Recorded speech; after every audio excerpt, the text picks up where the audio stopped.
નમસ્કાર ગુજરાત। આજના મુખ્ય સમાચારની અંદર આગામી 5 દિવસ માટે ગુજરાતવાસીઓ થઈ જાજો તૈયાર। ભારેથી ભારે વરસાદ જોવા મળશે। સરકારે ખેડૂતો માટે સહાય પેકેજ જાહેર કર્યું। કમોસમી વરસાદના રાહત પેકેજ સામે કોંગ્રેસનો વિરોધ। વાહન ચાલકો માટે ટોલ ટેક્સને લઈને સૌથી મોટી રાહત। સાથે વાહન ચાલકોને હવે ઘરે બેઠા બેઠા મળી જશે લર્નિંગ લાયસન્સ। રાશન કાર્ડ ધારકોને થશે 8 મોટા ફાયદા। જનધન યોજના લઈને આવ્યા છે સૌથી મોટા સમાચાર। ગામડાના લોકો પર ભૂપેન્દ્ર પટેલની સરકાર ફરી થઈ મહેરબાન। પ્રધાનમંત્રી આવાસ યોજના અંતર્ગત મળશે 1,70,000 રૂપિયાની સહાય। પીએમ કિસાન યોજનાના 2,000 રૂપિયાના આગામી હપ્તા માટે ખેડૂતોએ નોંધણી કરવી ફરજિયાત। સમૃદ્ધ ગુજરાતમાં ખેડૂતો દેવાદાર બની ગયા છે। ખાદ્ય તેલના ભાવમાં થયો છે વધારો। અને આજના સૌથી મોટા ખેડૂત ઉપયોગી સમાચાર જાણીશું આજના આ વિડીયોની અંદર। મિત્રો, દરેક સમાચાર દરેક માહિતી જણાવીએ એ પહેલા ગુજરાતના જે પણ મિત્રો ચેનલ પર જો પહેલી વાર આવ્યા હોય તો મિત્રો ખાસ કરીને વિડીયોને એક લાઇક કરી ચેનલને સબસ્ક્રાઇબ કરવાનું ભૂલતા નહીં। સાથે આજનો આ વિડીયો છે જેને અંત સુધી જોતા રહેજો। મિત્રો, તેના તાજા અને નવા હવામાન સમાચાર વિશે વાત કરીએ તો વરસાદને લઈને હવામાન વિભાગની આગાહી સામે આવી છે, જેમાં આગામી 7 દિવસ સાર્વત્રિક વરસાદની આગાહી કરવામાં આવી છે। તારીખ 12 થી લઈને 17 જુલાઈ સુધી ભારે વરસાદની આગાહી કરવામાં આવી છે। 24 કલાક બાદ દક્ષિણ ગુજરાતમાં ભારે વરસાદની આગાહી કરવામાં આવી છે। સૌરાષ્ટ્રમાં પણ 13 જુલાઈ બાદ વરસાદની તીવ્રતા વધી શકે છે। હવામાન વિભાગની આગાહી પ્રમાણે 5 દિવસ માછીમારોને દરિયો ન ખેડવા સૂચના આપવામાં આવી છે। દરિયાઈ કાંઠે 30 થી લઈને 40 કિલોમીટર પ્રતિ કલાકની ઝડપે પવનો ફૂંકાશે। 24 કલાક બાદથી રાજ્યમાં વરસાદી માહોલ જામશે। હાલમાં મોન્સૂન સ્ટફ સક્રિય થતા 24 કલાક બાદથી વરસાદી માહોલ જામશે। તો અમદાવાદ અને ગાંધીનગરમાં વીજળીના કડાકા સાથે છૂટા છવાયેલા હળવા વરસાદની આગાહી છે હવામાન વિભાગે વ્યક્ત કરી છે। સાથે સાથે મિત્રો 13 અને 14 તારીખના રોજ ગુજરાતમાં ભારેથી ભારે વરસાદ વરસવાને લઈને પણ હવામાન વિભાગે પોતાની આગાહી વ્યક્ત કરી છે। દરિયામાં ભારે કરંટ હોવાથી માછીમારોને આગામી 5 દિવસ સુધી દરિયો ન ખેડવા માટે હવામાન વિભાગે સાવચેત રહેવા માટે અપીલ કરી છે। મિત્રો, ત્યાર પછીના સમાચાર વિશે વાત કરીએ તો સરકારે ખેડૂતો માટે સહાય પેકેજ જાહેર કર્યું। રાજ્યના 6 જિલ્લાઓમાં કપાસના વાવેતરને ભારે વરસાદના કારણે નુકસાન થયું છે। પાક નુકસાન સામે સરકાર દ્વારા ખેડૂતોને સહાયની ચૂકવણી કરવામાં આવશે।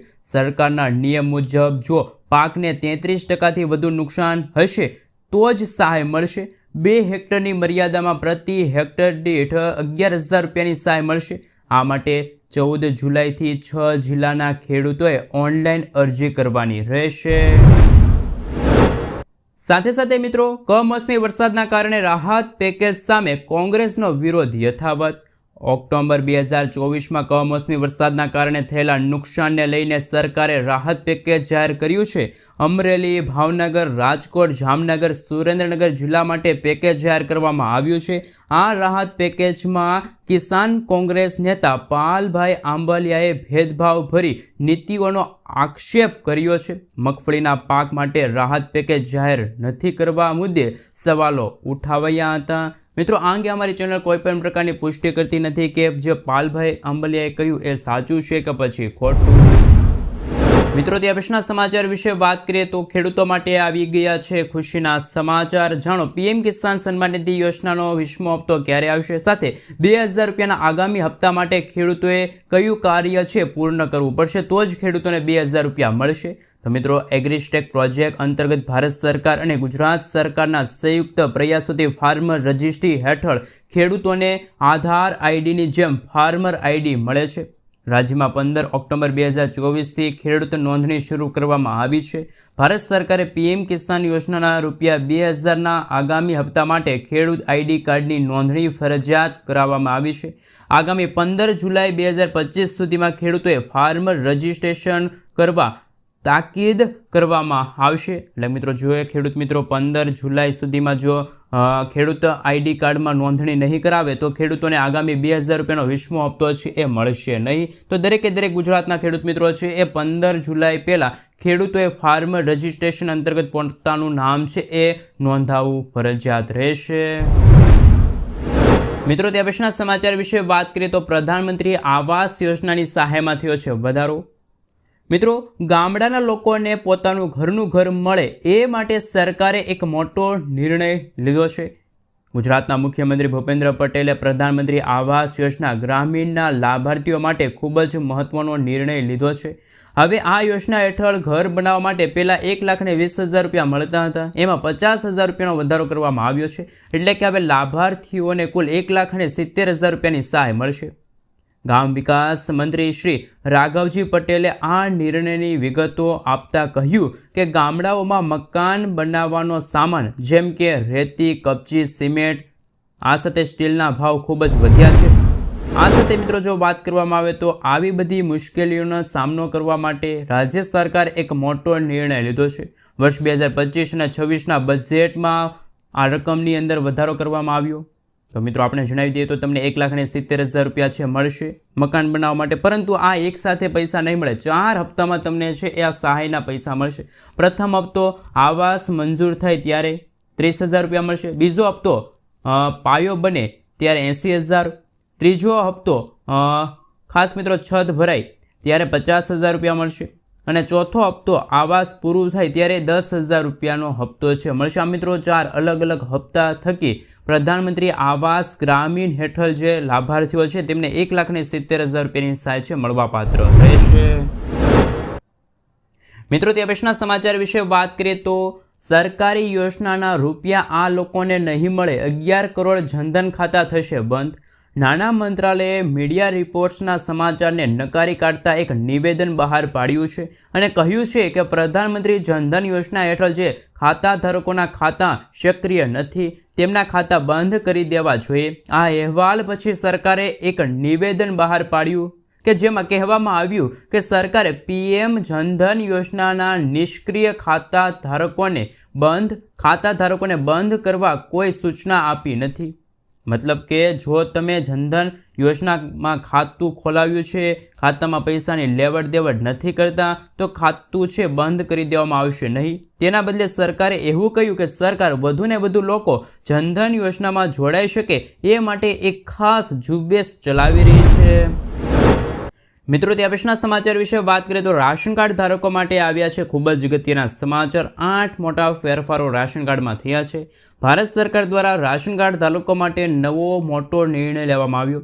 1 જૂન 2025થી અમલમાં આવેલા નવા નિયમો અંતર્ગત APL, BPL સહિતના તમામ કાર્ડ ધારકોને કુલ 8 પ્રકારના નવા લાભો મળશે. જે મિત્રો સરકારે જાહેરાત કરી છે કે દરેક રાશન કાર્ડ ધારકોને દર મહિને 1,000 રૂપિયાની નાણાકીય સહાય મળશે. મફત અનાજની સાથે 1,000 રૂપિયા મળશે, એ પણ બેંક ખાતાની અંદર. ચોમાસાના કારણે વિતરણમાં વિલંબ ન થાય એ માટે સરકારે 3 મહિનાનું રાશન એડવાન્સ આપવાનું નક્કી કર્યું. સાથે સાથે મિત્રો જો વધુ માહિતી મેળવી તો હવે રાશન કાર્ડ ઉપર માત્ર ઘઉં ચોખા નહીં પરંતુ જુદી જુદી વસ્તુઓ પણ આપવામાં આવશે, જેમાં દાળ છે, ખાંડ છે, મીઠું છે, સરસવનું તેલ છે, પાવડર છે, ખાદ્ય તેલનો સમાવેશ થયો છે. નવા સુધારાઓ હેઠળ માન્ય રાશન કાર્ડ ધરાવનાર દરેક પરિવારોને આયુષ્માન યોજનાની જેમ 5 લાખ રૂપિયાનો આરોગ્ય વીમો મળશે. સાથે મહિલાઓને ઉજ્જવલા યોજના હેઠળ વાર્ષિક વર્ષની અંદર 6 થી 8 સિલિન્ડર ઉપર સબસિડી મળશે. ખાસ કરીને મિત્રો જેમની પાસે રાશન કાર્ડ નથી તેઓ હવે ફિંગરપ્રિન્ટ અથવા તો મોબાઈલ OTPથી પણ રાશન છે, અનાજ છે એ મેળવી શકશે. મિત્રો આગળના સમાચાર વિશે વાત કરીએ તો ટોલ ટેક્સ અંગે મોટું એલાન. કેન્દ્રીય પરિવહન મંત્રી નીતિન ગડકરીએ ટોલને લઈને સૌથી મોટી જાહેરાત કરી છે. વર્ષ 2025માં જાહેરાત કરવામાં આવી છે. ખાસ મિત્રો થોડા દિવસો પહેલાં નીતિન ગડકરીએ કહ્યું હતું કે અમે એટલે કે સરકાર છે 3,000 રૂપિયાની કિંમતના ફાસ્ટેગ આધારિત વાર્ષિક પાસ રજૂ કરવા જઈ રહ્યા છે, જે આવનારા મહિને એટલે કે ઓગસ્ટ મહિનાની 15 તારીખથી અમલમાં આવશે. જે એક્ટિવેશનની તારીખથી 1 વર્ષ સુધી માન્ય રહેશે અથવા તો 200 ટ્રીપ્સ સુધી માન્ય રહેશે. જે પણ પહેલું હોય તે માન્ય ગણાશે. આ પાસ ફક્ત કાર છે, જીપ છે, વાન જેવા બિન વાણિજ્ય ખાનગી વાહનો માટે લાગુ થશે. તો મિત્રો ટોલ ટેક્સને લઈને પણ નીતિન ગડકરીએ સૌથી મોટી જાહેરાત છે કરેલી છે. મિત્રો આગળના સમાચાર વિશે વાત કરીએ તો ખાદ્ય તેલના ભાવમાં થયો છે વધારો. રાજકોટ ખાદ્ય તેલના બજારમાં સિંગ તેલ અને કપાસિયા તેલના એક ડબ્બા પર અચાનક 80 રૂપિયા જેટલો વધારો કરવામાં આવ્યો. ઉલ્લેખનીય છે કે આગામી સમયમાં જન્માષ્ટમીથી લઈને દિવાળી સુધીના તહેવારોની સિઝન આવી રહી છે, ત્યારે બજારમાં કૃત્રિમ તેજી શરૂ થઈ છે. શીંગ તેલના ડબ્બાની કિંમત જ્યારે 2380 રૂપિયા હતી, જે હવે વધીને 2450 રૂપિયા થઈ ગઈ છે. જ્યારે કપાસિયા તેલના ડબ્બાની કિંમત 2220 રૂપિયા હતી, એ વધીને 2300 રૂપિયા સુધી પહોંચી ગઈ છે. તો મિત્રો, ખાદ્ય તેલનો ભાવ વધતા ગૃહિણીઓનું બજેટ છે ખોરવાઈ જશે. મિત્રો, આગલા સમાચાર વિશે વાત કરીએ તો ખેડૂતોની પાક ધિરાણ લોન થશે માફ. ગુજરાતના દરેક ખેડૂતો માટે પાક ધિરાણ લોનને લઈને આવ્યા મહત્વના સમાચાર. કારણ કે મિત્રો, ખેડૂતોએ લીધેલી લોનની નવા જૂની કરવા ખેડૂતો પાસેથી કેશ પેમેન્ટ માગવાના બદલે ડાયરેક્ટ બેંકમાંથી ઓટો રિન્યૂ કરી દેવામાં આવે તેવી માંગ અત્યારે ગુજરાતના દરેકે દરેક ખેડૂત મિત્રો સાથે ખેડૂત સંગઠનો કરી રહ્યા છે. સરકાર સામે મિત્રો આ પ્રશ્ન છે હવે કેટલાક દિવસથી અત્યારે બહાર આવ્યો છે. ખેડૂતોની બેંકના લોનના પૈસા ભરવા માટે ખેડૂત મિત્રો બહારથી વ્યાજે પૈસા લાવીને પોતાની બેંકનું વ્યાજ ભરે છે, જેથી ખેડૂતોને ઓટો રિન્યૂ સુવિધા આપીને થોડીક ખેડૂતોને જો રાહત આપવામાં આવે તો એવી માંગ અત્યારે ખેડૂતો કરી રહ્યા છે. કારણ કે મિત્રો, જ્યારે બજારમાં મંદીનો માહોલ હોય છે, ભારે વરસાદ, અતિવૃષ્ટિ, દુષ્કાળ, ખેડૂતોને પાકના પૂરતા ભાવ ન મળતા ખેડૂતો દેવામાં ડૂબતા હોય છે અને ખેડૂતો છે એ મિત્રો ખાસ કરીને બેંકો તરફથી લોન લેતા હોય છે. તો આને લઈને મિત્રો અત્યારે ખેડૂત સંગઠનો છે, ખેડૂત મિત્રો છે, ગુજરાતના દરેકે દરેક ખેડૂત મિત્રો એવું કહી રહ્યા છે કે સરકાર છે ખેડૂતોના દેવા અને પાક ધિરાણમાં રાહત આપે. અને મિત્રો, અત્યારે મોંઘા બિયારણો છે, કમોસમી વરસાદના કારણે અતિવૃષ્ટિ પણ સર્જાતી હોય છે અને આને લઈને ખેડૂતોને મોટું નુકસાન થતું હોય છે. તો મિત્રો, તમારું આના વિશે શું કહેવું છે? ખરેખર ખેડૂતોની પાક ધિરાણ લોન માફ થવી જોઈએ કે ના થવી જોઈએ? ખાસ નીચે કોમેન્ટ બોક્સમાં કોમેન્ટ કરીને જરૂરથી જણાવી આપજો.